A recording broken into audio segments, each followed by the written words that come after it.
Good afternoon and welcome to Redstone Wealth Management's weekly market commentary.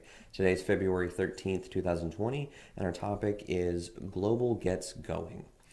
Stocks in developed markets outside the United States have underperformed those in the United States almost without interruption for the last decade. While the long-lasting U.S. stock market dominance has us understandably cautious, we are warming up to international equities. Here are the 4 reasons that we're considering as we look more global. We aren't quite ready to recommend investors move some of their U.S. equity allocations over to developed international markets. However, we highlight the 4 reasons we are starting to think seriously about upgrading our outlook for developed international equities. First, the expanding valuation discount. The developed international equity benchmark has been trading at a forward price to earnings ratio slightly below 15, which is about 20% below the United States. Right now, stocks in the developed international markets are more expensive in absolute terms than they have been over the past decade. However, they are currently valued much more attractively relative to U.S. stocks than they have been historically. Second, stabilizing global growth. EU GDP has slowed from near 2% to barely over 1% in the past year.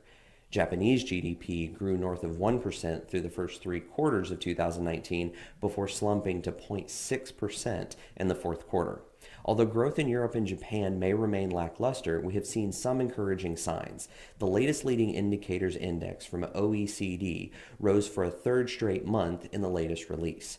Recently, forward-looking purchasing manager surveys in Europe and Japan have improved, pointing to the potential for stable, if not better, growth in these areas in the coming quarters.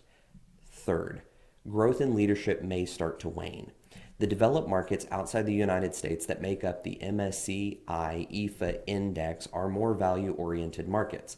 That means when the global stocks in the United States have led the global rally, as they have in recent years, those developed international equities have tended to lag. We expect the U.S. growth rally to at least slow this year or possibly even reverse, given the duration and magnitude, which could provide a better environment for international stocks. Finally, the U.S. dollar rally is due for a pause. The U.S. dollar index has been rising since the early 2018, even as the Federal Reserve cut interest rates 3 times last year. In just the first weeks of 2020, the dollar is up more than 2%. Looking ahead, we expect the United States to put increasing downward pressure on the dollar. Overall, we want to keep our focus on the fundamentals. When we look around the world, we see better economic fundamentals and opportunities for earnings growth in the United States and emerging markets than we do in the developed international markets, primarily in Europe and Japan. However, some evidence has emerged that economic growth in Europe and Japan has stopped slowing, and it could begin to improve soon.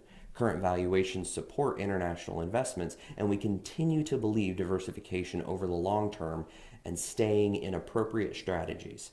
So stay tuned. Thanks. We'll see you next week.